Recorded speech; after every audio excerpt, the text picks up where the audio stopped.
기도하겠습니다.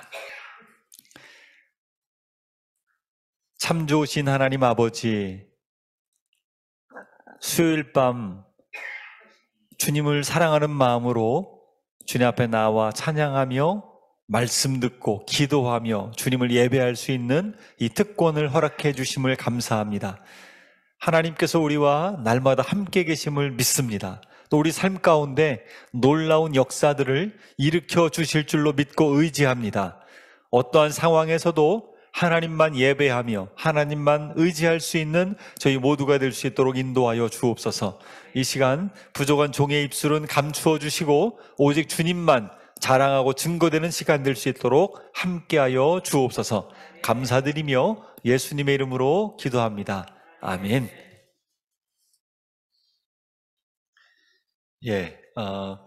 우리 모든 열방샘교회 교육자분들이 이제 워크샵으로 강화도에 올라가셨습니다. 그래서 올 2021년 한 해를 돌아보고 또 내년 2022년도를 계획하는 시간들을 가지고 있습니다.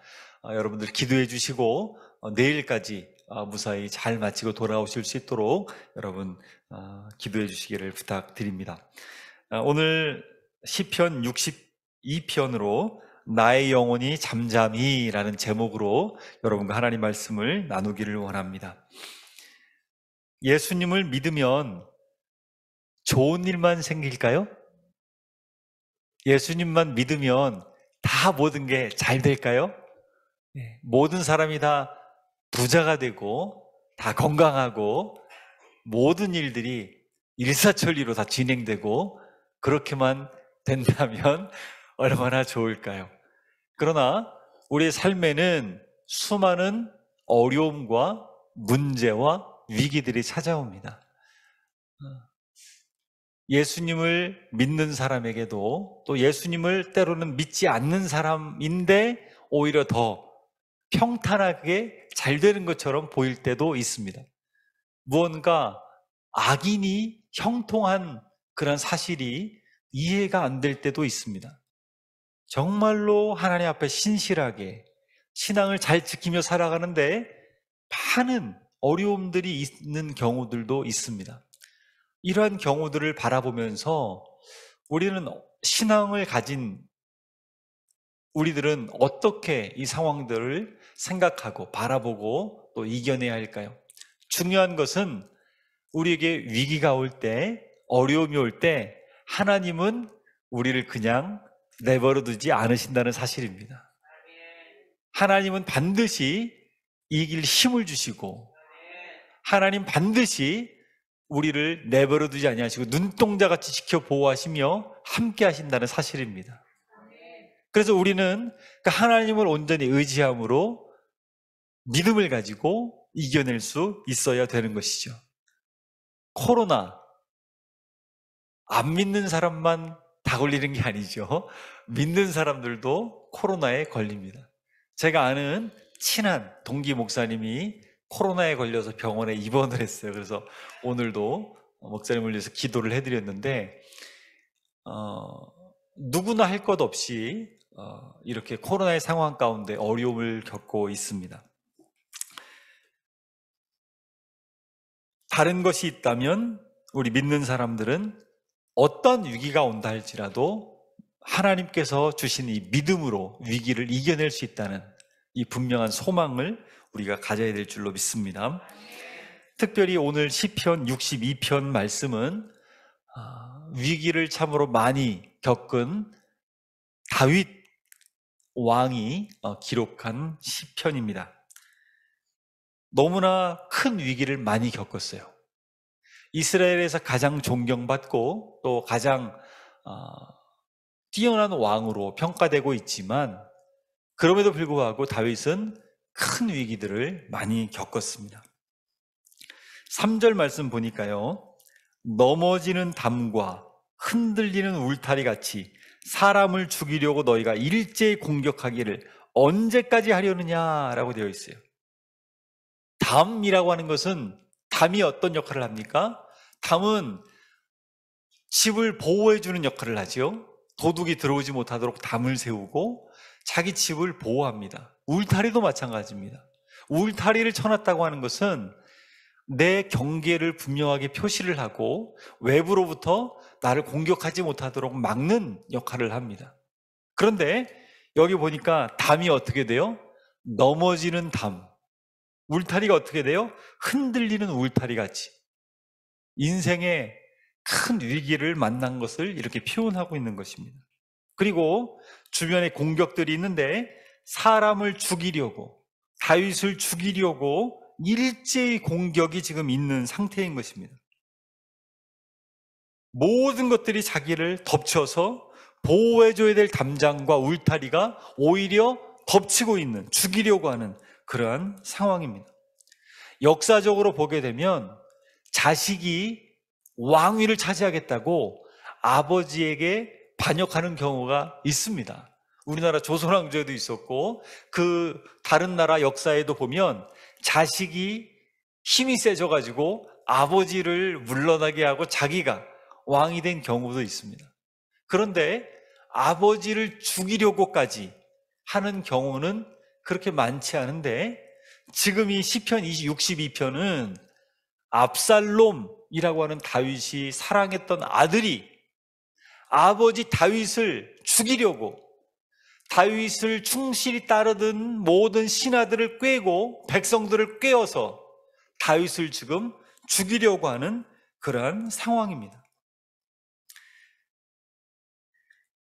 평상시에 이 압살롬은 다윗이 보기에 그래도 뉘우치고 물론 어려움들이 많이 있었지만 뉘우치고서 이제는 잘 살아가는 것처럼 보였습니다.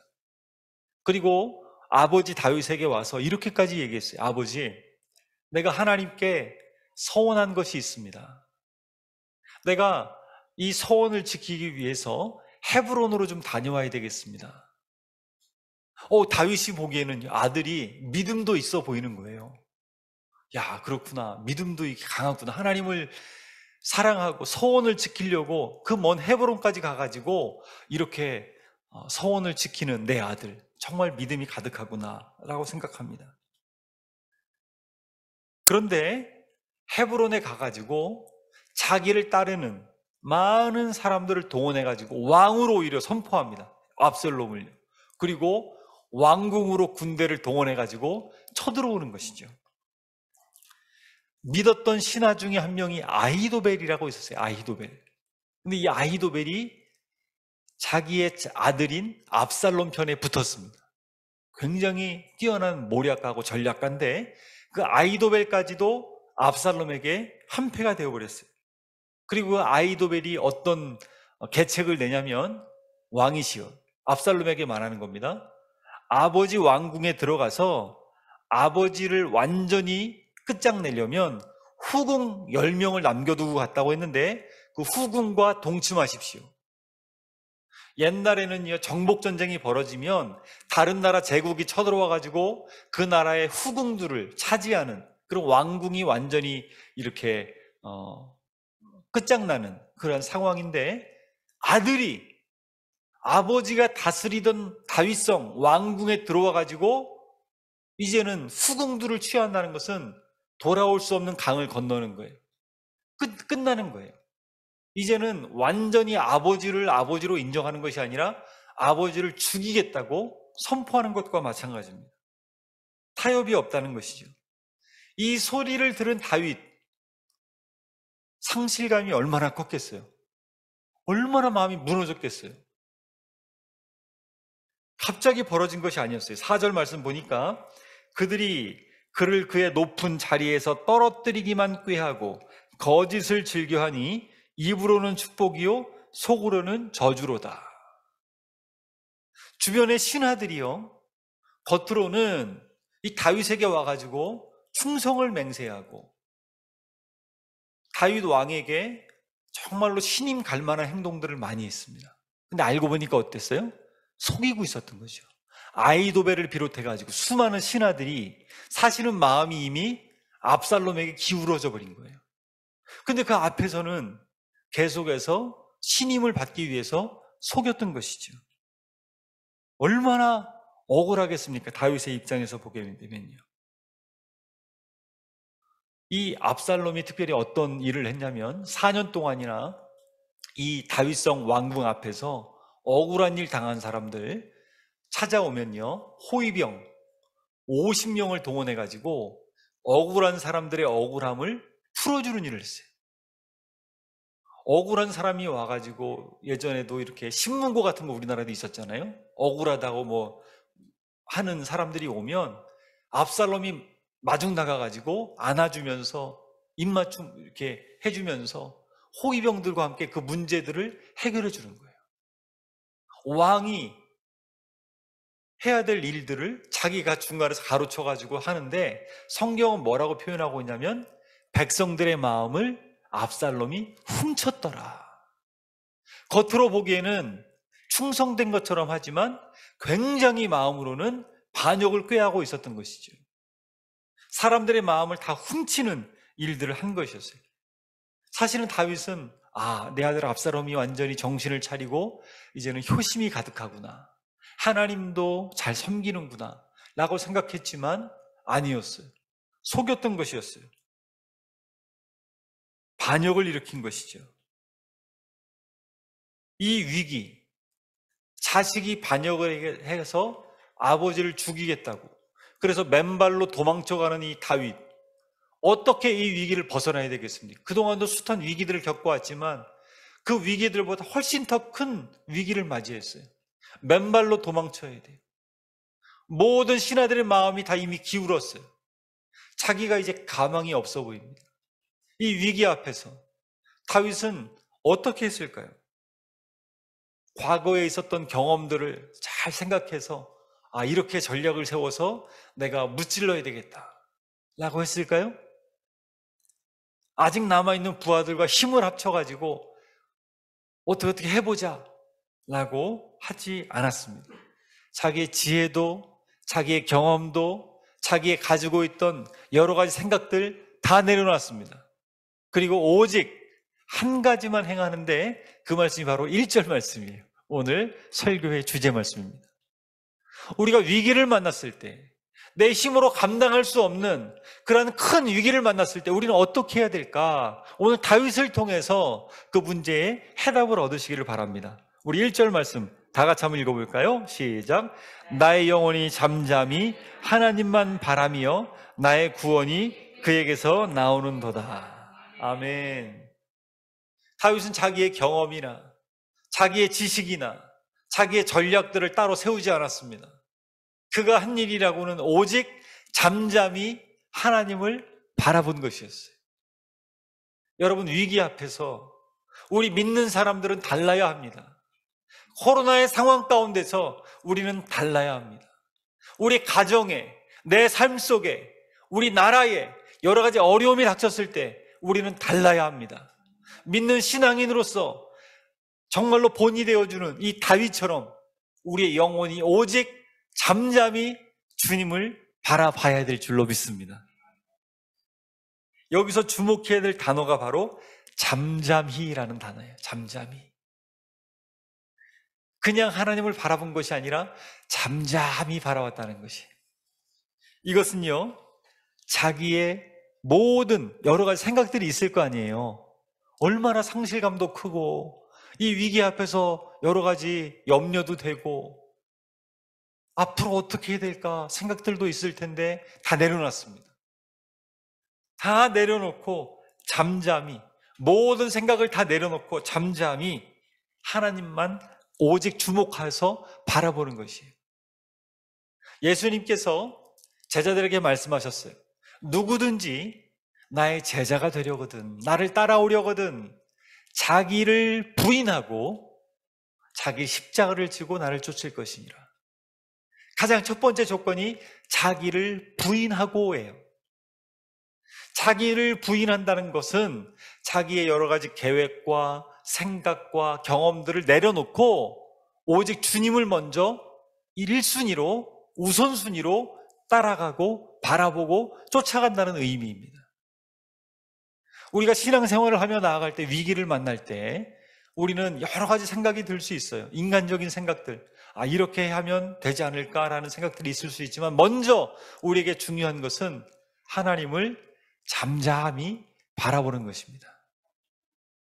이것이 우리에게 너무나 중요한 것입니다.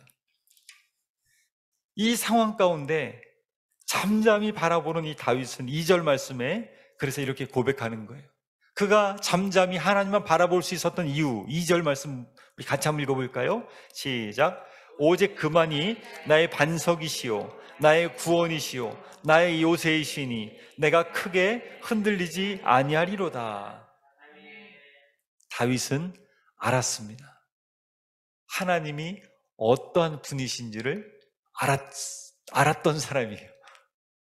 우리가 하나님을 더 깊이 있게, 더 잘 알았으면 좋겠습니다. 하나님이 나를 얼마나 사랑하시는지, 나를 여기까지 인도하신 그 하나님이 얼마나 좋으신 하나님이신지, 2021년 12월 드디어 마지막 달이 되었습니다. 지금까지 여기까지 인도하신 하나님께서 2022년도에도 나를 이끄실 것이다. 여전히 문제가 있고 위기가 있지만 그럼에도 불구하고 하나님이 나를 사랑하시고 나를 너무 좋아하시고 하나님이 나를 이끌어 주실 것이다. 나는 하나님의 사랑받는 자녀이다. 나는 분명한 정체성과 확신을 가지고 하나님이 어떠한 분이신지를 분명히 아는 사람은 흔들리지 아니하는 것입니다. 두려워하지 않는 것입니다. 잠잠히 하나님만 주목해서 바라보는 것입니다. 그래서 5절 말씀에 또 말해요. 5절 말씀 같이 한번 읽어볼까요? 1절 말씀의 고백을 5절 말씀에 가서 또 하고 있어요. 반복해서요. 같이 한번 읽어볼게요. 시작. 나의 영혼아 잠잠히 하나님만 바라라. 무릇 나의 소망이 그로부터 나오는 도다. 1절에 고백했는데 5절에 또 고백해요. 왜요? 자신의 영혼에게 계속 선포하는 것입니다. 내 영혼아 잠잠히 하나님만 바라라. 선포하는 거예요. 자신의 영혼에게. 왜 두려워하느냐? 이 상황들, 큰 위기를 만났지만 내 영혼아 잠잠히 하나님만 바라보라 라고 선포하는 것입니다. 여러분, 많은 상황 가운데서, 문제 앞에서, 위기 앞에서 우리 영혼에게 담대하게 다윗처럼 이렇게 선포할 수 있는 저와 여러분 되시기를 주님의 이름으로 축복합니다. 오직 나는 하나님만 바라봅니다 라고 다윗은 고백하고 있고, 이 시편을 기록하면서 후대에게 넘겨줬는데 오고 오는 모든 세대에게, 우리에게까지 하나님께서 우리에게 원하시는 것이 무엇인지를 우리에게 전해주고 있는 것입니다. 위기 앞에서 나는 오직 잠잠히 하나님만 바라봅니다. 나는 잠잠히 하나님만 기다립니다 라고 그렇게 고백하는 것이에요. 제가 시편에 너무나도 중요한 구절 많이 있었어요. 근데 몇 구절만 제가 찾아봤어요. 다윗이 얼마나 하나님을 알았던 사람인지. 시편 37편 5절부터 7절까지 다윗은 이렇게 고백해요. 너의 길을 여호와께 맡기라. 그를 의지하면 그가 이루시고 내 의를 빛같이 나타내시며 내 공의를 정오에 빛같이 하시리로다. 여호와 앞에 잠잠하고 참고 기다리라. 기다리는 거예요. 하나님께서 나를 인도해 주실 것을 믿고 기다리는 것입니다. 잠잠히 참고 기다리는 것입니다. 그럴 때 하나님께서 빛을 비춰 주셔서 사망의 그늘에 앉아 있는 우리들에게, 어둠 가운데 있는 우리들에게 밝은 빛으로, 광명으로, 영광의 광채로 우리를 인도해 주시는 것입니다. 시편 39편 7절에는 다윗이 이렇게 고백해요. 주여, 이제 내가 무엇을 바라리요? 나의 소망은 주께 있나이다. 어떤 위기 상황을 만나더라도 그가 오직 바라는 것은, 오직 그의 소망은 주님께 있다라고 그는 고백하고 있는 것이에요. 시편 121편 1절 2절에는 또 그가 이렇게 고백했어요. 내가 산을 향하여 눈을 들리라. 나의 도움이 어디서 올까? 나의 도움은 천지를 지으신 여호와에게서로다. 내가 믿는 하나님은 어떤 분이신가? 천지 만물을 창조하신 하나님이십니다. 온 우주를 다스리시는 하나님이세요. 그분이 나의 아버지시고 그분이 나의 인생을 책임지시는 분이시기 때문에 나는 절대로 흔들리지 않겠다라고 고백하고 있는 것입니다. 시편 130편 6절 말씀 보니까요, 파수꾼이 아침을 기다림보다 내 영혼이 주를 더 기다리나니 참으로 파수꾼이 아침을 기다림보다 더하도다. 성을 지키는 파수꾼이 적군이 오는지를 알아보기 위해서 늘 밤마다 쳐다보는데 아침이 오기를 늘 기다렸어요. 동이 트기를 기다렸는데 그 파수꾼보다 다윗은 나는 하나님을 더욱더 사모하며 기다립니다 라고 고백하고 있는 것입니다. 하나님을 얼마나 사모하고 기다리며 갈망했는지 그의 마음을 알 수가 있어요. 진정으로 하나님을 아는 사람은 뭐가 달라도 다릅니다. 저도 이렇게 되고 싶습니다. 하나님을 정말 깊이 알아서 어지간한 일에는 눈 하나 깜짝 안 하는 이까짓 것쯤이야 대수롭지 않게 여기고 호들갑 떨지 않고 하나님이 계시다, 내 영혼아 하나님을 잠잠히 바라보라 라고 선포할 수 있는 그런 담대함이, 그 믿음이 있었으면 좋겠다는 마음이 이 말씀들을 보면서 많이 들었습니다. 우리 모두에게 문제보다 더 중요한 것이 있다면 그것은 문제 뒤에 계시는 하나님에 대한 믿음, 확신이 우리에게 더 중요한 것인 줄로 믿습니다. 근데 평상시에는 어떻게 보면은 하나님을 그렇게 간절히 찾지는 않는 것 같아요. 제 경우를 보니까 그래요. 위기 상황 앞에서 제 인생을 보니까 그 군대 시절에 그 추울 때, 고참이 막 괴롭힐 때, 너무 힘들 때 하나님을 의지하면서 잘 버틸 수 있게 해달라고 그 추운 겨울에 기도하며 매달렸을 때, 그때가 그렇게 하나님의 은혜가 가득했어요. 나를 때리려고 밤중에 불러내는 고참도 미워지지 않도록 하나님이 마음을 단단하게 바꾸어 주시고 웃음이 나올 정도로, 고참이 오히려 놀랄 정도로, 뭔가 잘못됐나 싶을 정도로 하나님이 은혜를 주시면 위기 상황에서 갈급하니까 하나님을 찾을 때 하나님이 넘치는 은혜를 부어주시는 것이죠. 그 외에도 수많은 위기들을 겪었는데 하나님이 그때그때마다 갈급한 마음을 가지고 기도할 때 하나님이 넉넉히 이길 수 있는 힘을 주시는 것이죠.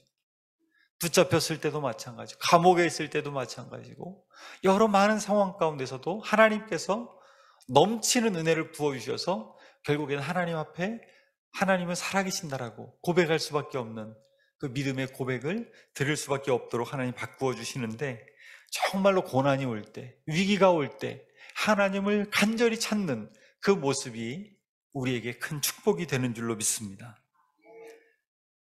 6절에도 보니까요, 오직 그만이 나의 반석이시오 나의 구원이시오 나의 요새이시니 내가 흔들리지 아니하리로다. 하나님을 너무나 사랑하는 다윗의 마음을 느낄 수 있어요. 시편 18편 보면 나의 힘이 되신 여호와여 내가 주를 사랑하나이다. 성경 곳곳에 이 시편들을 보게 되면 하나님을 사랑하는 그 애절한 마음을 느낄 수가 있어요. 아가서 말씀 보면 하나님께서 교회된 우리들에게, 신부된 우리들에게 쓴 편지로 우리가 해석해서 볼 수가 있는데, 나의 사랑, 나의 어여쁜 자야, 일어나서 나와 함께 가자. 겨울도 지났고 비도 그쳤고 이제는 어려움이 그쳤으니 사랑하는 자야, 나 일어나서 나와 함께 가자. 사랑은 죽음같이 강하고 내가 너를 팔에 안아서 인처럼 여겼다. 도장을 지었다. 하나님 우리를 얼마나 사랑하시는지, 신부된 우리 한 명 한 명을, 신부된 우리 교회들을 얼마나 사랑하시는지 그 사랑을 아는 자들은 요동치 않는 줄로 믿습니다. 다윗처럼 이런 고백이 막 나오는 거예요. 찬양이 나오고 기쁨의 고백이 나오고 덩실덩실 춤을 추고 꿈속에서도 하나님을 찬양할 수 있도록 하나님이 바꾸어 주시는 줄로 믿습니다. 그래서 7절 말씀 보니까 나의 구원과 영광이 하나님께 있으며 내 힘의 반석과 피난처도 하나님께 있도다. 얼마나 하나님이 좋은지 하나님을 이렇게 높여드리는 거예요. 지금 상황이 어떻다고요? 위기를 만났어요. 지금 여러분, 지금 일이 풀려서 고백하는 거 아닙니다. 위기 상황에 이 고백을 하는 거예요. 하나님을 바라보니까 여전히 자기는 맨발로 도망쳐가고 있는데 아들이 지금 자기를 죽이겠다고 쫓아오고 신하들은 다 자기를 배반했는데도 불구하고 잠잠히 하나님을 바라보는 자에게 하나님께서 이러한 힘과 능력을 부어주시는 것입니다. 8절 말씀에 백성들아 시시로 그를 의지하고 그의 앞에 마음을 토하라. 하나님은 우리의 피난처시로다. 어떻게 하라고요? 그의 앞에 마음을 토하라. 예, 마음을 토하래요. 다 쏟아놓으래요. 하나님께. 하나님, 지금 나의 상황들, 어려움들 하나님이 고쳐주시고 바꿔주시고 나에게 힘 주실 줄로 믿습니다. 변화시켜 주실 줄로 믿습니다. 다 토해놓으라는 것입니다. 다 쏟아놓으라는 것입니다. 그 마음의 억울함, 상처, 아픔들, 위기 상황들, 문제들 하나님께 다 토해놓으라는 것입니다. 그럴 때 하나님께서 우리의 피난처가 되어주셔서 우리를 인도해 주시는데 중요한 것은 무엇이냐면 사람 의지하지 말라라는 것입니다. 다윗은 보면요, 사람 의지하지 않았어요. 신하들, 아직 남아있는 부하들 의지하지 않았어요. 자기도 의지하지 않았어요. 오직 그가 의지하는 것은 잠잠히 하나님만 의지하는 것입니다. 우리에게 이러한 신앙이 있기를 주님의 이름으로 축복합니다. 경기도 양평에서 태어난 강영우라고 하는 박사님이 있었습니다. 너무 가난했지만 행복하게 살았어요. 어렸을 때 부모님하고 누나하고 2명의 동생들이 있었어요. 너무 행복하게 잘 살았어요. 가난했지만 13살이 됐을 때 아버지가 갑자기 돌아가셨어요. 13살 때. 집안에 불행이 닥친 것이죠. 아버지가 돌아가신 다음에 15살, 2년 있다가 친구들하고 축구를 했는데 공이 날라와가지고 눈에 세게 맞았어요. 너무 눈이 아파가지고 엄마랑 같이 병원에 갔어요. 눈을 볼 수 없게 됐다고 이야기를 들었어요. 머지않아서 반대쪽 눈까지, 이게 신경이 연결되어 있는데 잘 안 되어가지고 2눈 다 실명했어요. 아버지 돌아가셨죠? 2눈 안 보이게 되었어요. 근데 2눈 다 안 보이게 됐다는 소식을 듣고서 엄마가 충격을 받아가지고 뇌출혈로 쓰러져서 돌아가셨어요. 누나가 졸지에 고아가 됐으니까 동생들을 돌보려고 학교를 그만두고 공장에 나가서 일을 했어요. 근데 그때 당시에는 너무 일이 힘들었기 때문에 공장에 가서 정말 많은 시간 일을 하는데 너무 고되었는지 1년 만에 누나가 공장에서 일하다가 쓰러졌는데 사망했어요. 졸지에 가장이 된 거예요. 얼마나 죽고 싶은지. 자기에게 소망이 하나도 없게 된 거죠. 나이가 이제 16살인데 남아있는 거라고는 자기하고 2 동생밖에 안 남은, 눈도 안 보이고. 자기가 동생들 어떻게 할 수 없으니까 13살 된 남동생은 철물점에 가서 이제 학교는 못 다니고 일을 하면서 거기서 먹고 살 수 있도록 취직이 되었고 철물점에서 가서 사는 거죠. 그리고 9살 여동생은 고아원에 갔어요. 너무 힘든 거예요. 자기는 이제 안 못 보는 이 맹인들, 소경들을 재활해주는 그런 재활치료소로 가게 되었어요. 계속 생각했대요. 왜 내 인생이 이렇게 되었을까? 왜 나는 이렇게 힘들게 살아야 될까? 자살하고 싶은 유혹이 얼마나 찾아오는지, 자기 때문에 엄마 돌아가시고 누나 돌아가셨다는 생각 들고 또 동생들도 다 뿔뿔이 흩어지겠다는 생각을 드니까 너무 힘든 것이었어요. 그러다가 17살 되들 때 중학교 1학년부터 다시 공부를 시작하게 되었어요. 도저히 견딜 수 없는 이 상황에 하나님을 믿게 되었어요. 하나님을 의지하게 되었어요. 그러면서 내가 비록 안 못 보는 장애인이 되었지만 열심히 공부하리라. 점자책을 가지고 기도하면서 열심히 공부했어요. 정말 열심히 공부했어요. 나중에 검정고시에 합격이 되었고 자기를 자원봉사해 주었던 2살 위에 대학생 누나하고 결혼하게 되었어요. 그리고 나서 얼마나 반대가 심했겠어요. 근데 결혼을 했어요. 그리고 대학교를 이제 졸업을 하고 나서 공부를 열심히 했겠죠. 대학교를 졸업하고 나서 이제 그 부부가 유학을 가게 되었습니다. 미국에 가서도 열심히 공부를 해서 박사학위를 땄어요. 그리고 나서 우리나라 사람으로, 동양인으로 어떻게 보면 최초로 가장 높은 자리까지 올라갔는데 미국의 부시 대통령이 있었을 때 백악관 정책 차관보까지 올라갔어요.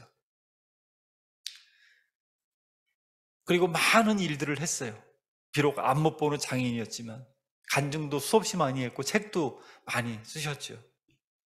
2011년도에 이제 암이 걸려가지고 온몸에 퍼져서 이제 돌아가시기 얼마 안 남겨놓고서 이분이 그런 고백을 했어요. 저는 하나님을 믿고 하나님을 의지하면서 너무나 큰 힘을 얻었습니다. 그리고 하나님으로부터 너무 많은 사랑을 받았습니다. 저는 절대 제 인생을 후회하지 않습니다. 이분의 글을 읽고 또 간증을 들으면서 제가 생각하는 것은 하나님을 의지하는 자에게 어떠한 위기도 어떠한 어려움도 넘지 못할 것은 없다라는 것입니다. 중요한 것은 잠잠히 그 모든 상황에서 하나님을 의지하며 나아가는 것이라는 것이에요. 성경은 말하고 있기를 9절에 보니까 다윗은 슬프도다. 사람은 입김이며 인생도 속임수이니 저울에 달면 그들은 입김보다 가벼우리로다. 자기를 대적하고 있는 모든 세력들에 대해서 입김 같다라고 표현하고 있어요. 사람에 대해서 입김이라고 표현하고 있어요. 겨울이 되어서 오늘도 날씨가 영하 1도까지 내려가서 너무 추웠잖아요. 입김을 후 하고 내밀면 입김이 나왔다가 사라져버리죠. 인생이 마치 그와 같다는 거예요. 100년밖에 못 사는 인생인데 무언가 대단한 것처럼 꾸미는 그런 인생이 하나님 앞에서 아무것도 아니다 라고 말을 하는 것이에요. 아무리 대단한 사람도 죽음 앞에서 어떠한 일도 감당할 수가 없는 거죠. 그동안 로마에 있던 수많은 황제들,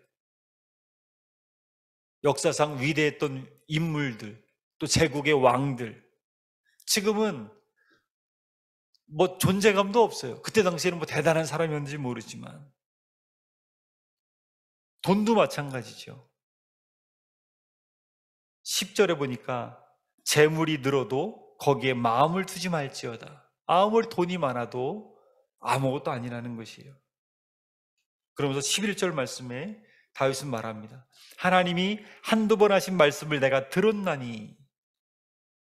이 표현을 원어로 보면요, 이런 표현이에요. 하나님이 한 번 말씀하실 때 나는 그 말씀을 묵상하고 묵상해서 2번 듣는다라는 표현이에요. 다윗의 태도지요. 하나님 말씀을 들을 때 한 번 하나님 말씀하시면 그것을 마음에 명심하고 뼛속 깊이 새기는 다윗의 마음의 태도인 것이죠. 권력은 결국에는 하나님께 속해 있다. 권능은 하나님께 있다라는 것을 그는 알고 있었어요. 내가 비록 쫓겨서 맨발로 지금 도망치고 있지만 권능은 하나님께 있다. 그렇기 때문에 나는 잠잠히 계속해서 하나님만 바라볼 것이다. 이 위기 상황 가운데서 그렇게 고백하며 나아가고 있는 것입니다. 정말로 다윗의 이 고백처럼 왕위를 찬탈했던 아들 압살롬은 세상을 얻은 것과 같았지만 결국에는 말을 타고 가다, 노새라고 하죠. 노새 같은 거 타고 가다가 상수리 나무에 그 아름답고 긴 머리카락이 걸려가지고 대롱대롱 매달려가지고 요압에게 칼에 찔려 비참하게 죽임을 당합니다. 결국에 그렇게 끝날 수밖에 없는 그러한 인생이었어요. 그렇게 완벽하게 계획을 짜고 속였고 그렇게 많은 신하들을 다 돌린 것 같았지만 허망하게 끝나버린 것이죠. 결국에 다윗이 하나님의 은혜 가운데 다시 왕위를 복권하는 그런 상황들을 우리가 볼 수 있습니다. 결국에 모든 것이 하나님께 달려 있습니다. 그래서 다윗은 고백하는 거예요. 마지막 결론으로 12절 말씀에 주여 인자함은 주께 속하오니 주께서 각 사람이 행한 대로 갚으심이니이다. 하나님께 행한 대로 보응을 받게 된다는 것이에요. 결국에는 이 땅이 다가 아니고 영원한 천국이 있고 영원한 지옥이 있음을 우리는 알기에 하나님 앞에서 나중에 하나님을 만났을 때 잘했다, 착하고 충성된 종아, 네가 작은 것에 충성하였으니 내가 많은 것으로 너에게 맡기겠노라 고백했던 이 성경의 말씀처럼 우리가 정말 주님 앞에서 칭찬 들을 수 있는 우리 모두가 되기를 주님의 이름으로 축복합니다. 2021년도 이제 마무리입니다. 여러분 잘 12월 달 마무리하시고 2022년도에 하나님을 나는 더 기쁘시게 하도록 나는 내 영혼이 더 하나님만 잠잠히 바라보겠다. 이 고백이 다윗의 고백일 뿐만 아니라 나의 고백 되어지기를 주님의 이름으로 축복합니다. 제가 찬양을 하나 준비했는데요. 파워포인트가 됐습니까? 네네. 나의 영혼이 잠잠히, 이 찬양인데요. 오늘 이 시편 62편을 가지고서 기록한 찬양이에요. 얼마나 찬양을 잘 작사 작곡했는지 모릅니다. 잘 모르시는 분은 따라해 주시고 한번 이 찬양 하고 나서 우리 함께 기도함으로 주님 앞에 나아가고 우리 마무리했으면 좋겠습니다. 우리 함께 찬양합시다. 나의 영혼이 잠잠히. 나의 영혼이 잠잠히 하나님만 바라며 나의 구원이 그에게서 나는 도다. 나의 영혼아 잠잠히 하나님만 바라라. 나의 소망이 저에게서 나는 도다. 오직 주만이 나의 반석 나의 구원이시니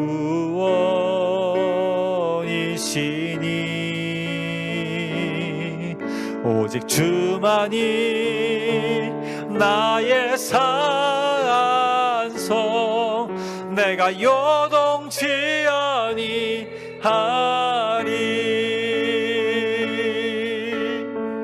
나의 영혼이 간절히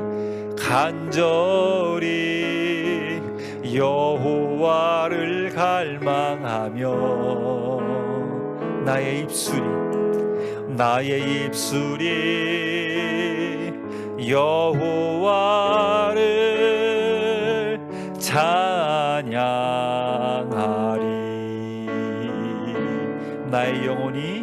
나의 영혼이 즐거이 여호와를 따르리니 나의 평생에 여호와를 송축하리.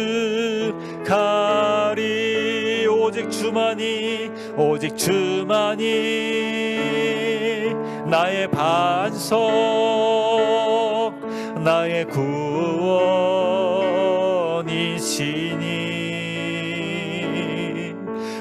주만이 나의 산성, 내가 요동치 아니하리. 오직 주만이, 오직 주만이 나의 반석, 나의 구원이시니.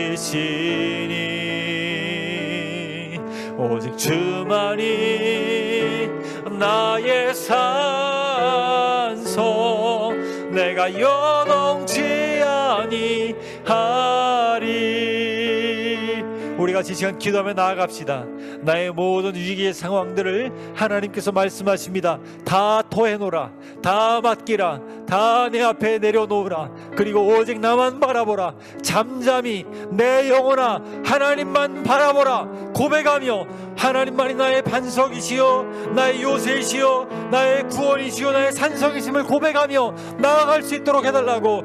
2021년도를 잘 마무리하고 2022년도를 주님의 은혜 가운데 맞이할 수 있도록 도와달라고. 이 모든 어려움들, 문제들 뒤에 계시는 하나님을 온전히 바라볼 수 있게 해달라고. 우리 주여 한번 외치고 다 같이 기도하며 나아갑시다. 주여.